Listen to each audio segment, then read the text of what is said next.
It's The Real News. I'm Dharna Noor. New York City has seen mass power outages on 2 consecutive weekends now. Some 18,000 New York City customers and 4,000 more in surrounding areas were without power by early Tuesday. And some lost power by Sunday night, when Con Edison cut off supply to about 50,000 customers in the city and Westchester to avert strain on the system, even as temperatures were soaring to over 100 degrees Fahrenheit. All of this has sparked calls from some to make Con Edison a public entity. At a press conference on Monday, New York City Mayor Bill de Blasio said, quote, "We don't depend on a private company for water or for policing or for fire protection." He went on, "If they can't handle the job, it's time to look at new alternatives." And New Yorkers aren't alone. On the other side of the country this month, the California legislature passed a bill to create a ratepayer-funded $21 billion fund that would help companies like PG&E, Pacific Gas and Electric, whose infrastructure fueled the deadly fires in Paradise, California last year, pay for civil legal claims made by the victims of wildfires. And that sparked calls from some in California for public ownership too.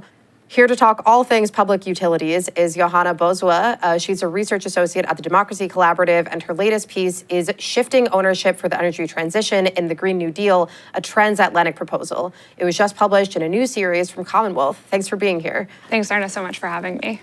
So, Johanna, I wanted to start by looking at this clip that a reporter from PIX 11 in New York City actually posted on Twitter. It's where some city residents are responding to the fact that, they're just finding out that some of these shutoffs were actually intentional.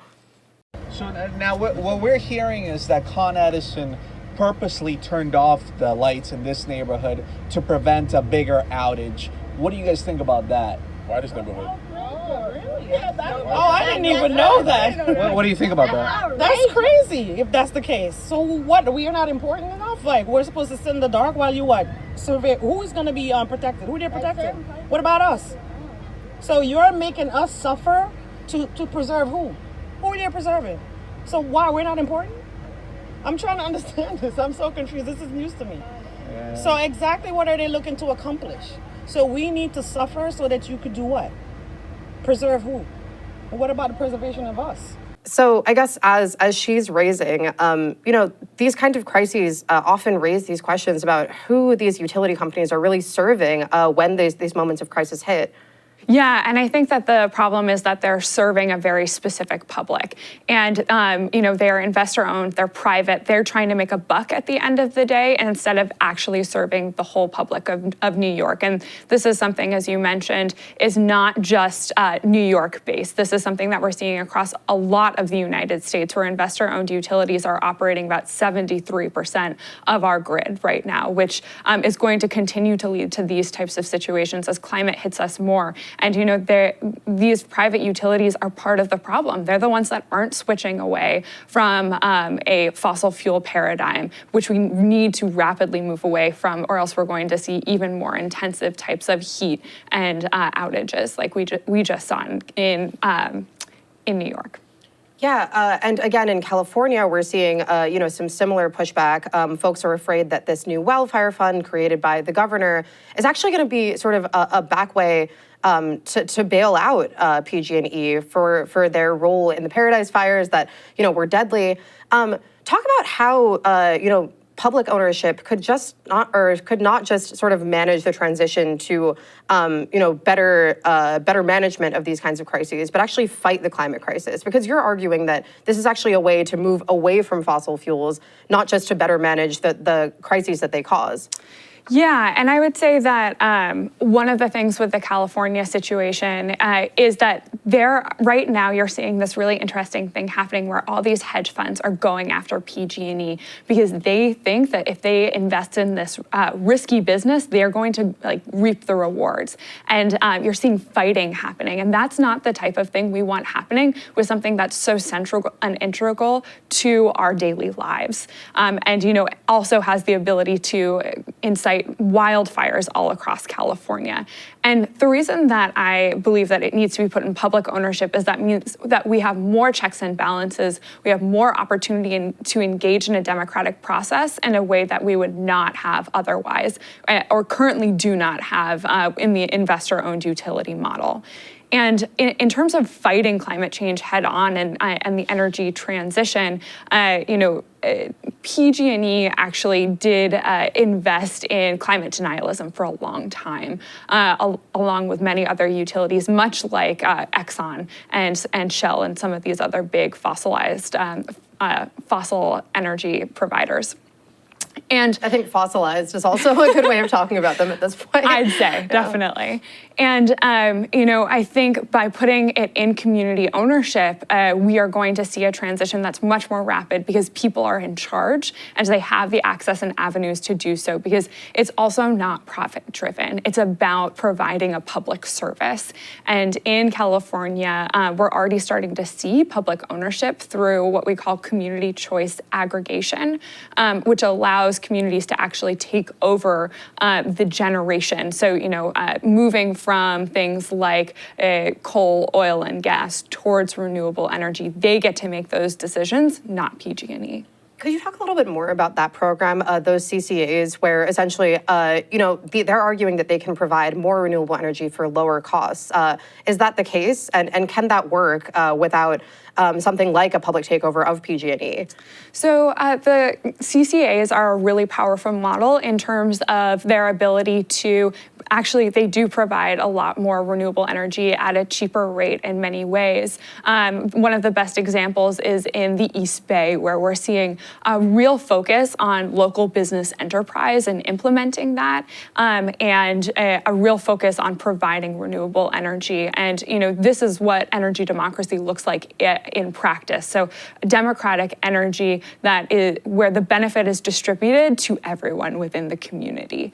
And with CCAs, I think that it has created a lot of ability for people to see how they have agency. And I think that's going to translate really well into a situation in which we could be in charge of our public utility in California, because they laid the groundwork, they know how it operates, and they're starting to invent and identify democratic processes that work for the locality.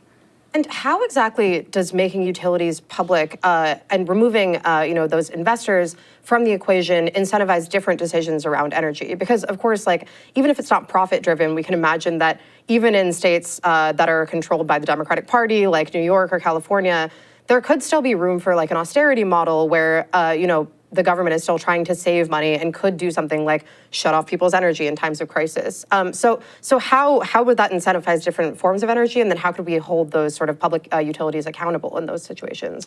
Yeah, so I think with the investor-owned model, what we're seeing is that one of the ways they make money is by just investing in big infrastructure. And that doesn't always equate to a resilient grid. It equates to things like pipelines being implemented. And in Virginia, very close to where this newsroom is based, Dominion Energy is one of the big bad wolves of the investor-owned utility world, and they are making ratepayers pay for poisonous pipelines that is actually exporting that energy out of the United States. And that's not the type of energy system we want to see, and that's incentivized by an investor-owned model. That's not to say that publicly owned utility as they currently are formed work perfectly. And I think you hit the nail on the head by saying that austerity measures are things that we're seeing across the United States. And I think that this really speaks to the necessity of democratic public ownership and ensuring that there are avenues for people to engage, because, I think we have seen that water or energy have been mismanaged by public institutions as well, and don't center frontline communities, for instance. But I think we have a much better chance of getting that with a public utility when those profit motives and when that ability to affect the legislature is gone, because of course investor-owned utilities are companies that can also invest in our political system, and reap those rewards in big ways. Right here, recently in Baltimore, just a year ago, we had this massive victory. The first major city to ban water privatization was here in Baltimore. But as I was reporting on this, I heard some of that kind of pushback from folks. They would say, why don't we give a private company a chance? Because the water system here has been so mismanaged. We've gotten incorrect bills. We've gotten really, really high bills. But you're arguing that essentially there is a precedent to make these sorts of private utilities public, and that there's precedent to do so in a way that's actually democratic and where the utilities are held accountable. Can you talk about the history of that in the U.S. a little bit? Yeah, so a really good example to me right now is in Nebraska. So Nebraska is actually a fully publicly owned state when it comes to their energy, which is very rare in the United States. And it's also in a relatively conservative area, right? And for a long time, they've had issues with shutoffs and increasing rates and things of this nature. But they have an elected board system. And over the past 2 elections, they have been able to switch those seats towards climate activists that then have been right there at the front trying to shift this public organization towards a more climate resilient future, which is already starting to see the benefits. They're already integrating more renewable energy. They're thinking about what the rate structures look like. And so I think that shows the potential to me of, if we are in charge, it doesn't give us a check plus right from the beginning. But if we are good and we design these institutions correctly, we can have effect on the long term. Yeah, we were saying off camera that, just a few years ago even, I think that these ideas were seen as a lot more radical than they are now. Could you talk about, just lastly, I guess, sort of the movements and the pressure on governments in New York and California and elsewhere to make these kinds of utilities public? Yeah, so there has been a really big focus, within the climate realm for a long time around, we just need to open up the market, and then everything is going to be great and we're going to get so much renewable energy.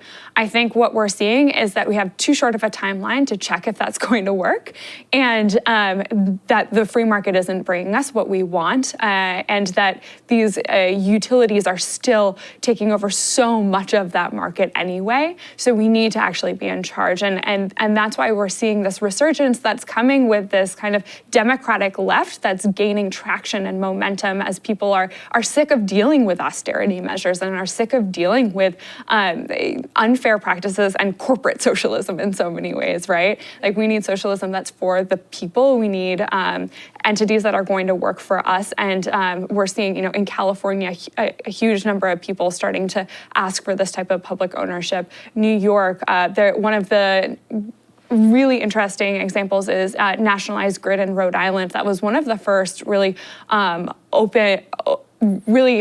exciting campaigns at a state level talking about public ownership from this perspective of a public good, which is really exciting. And we had things in Boulder is one of the longest standing cases of climate-related reasons for taking over a public utility. And it's been a long haul for them, but they're getting so much closer. And I know they just won another vote that puts them in a position to take over the energy systems.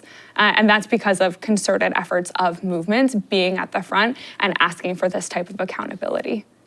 And you're asking for this type of accountability in your new piece in Commonwealth, not just for the energy grid and not just on the state level, but also at the national level. So stick around for part 2. We're going to talk about what it would mean to nationalize the fossil fuel industry. Thanks for being here, Johanna. Thank you so much, Darna. And thank you for joining us on the Real News Network.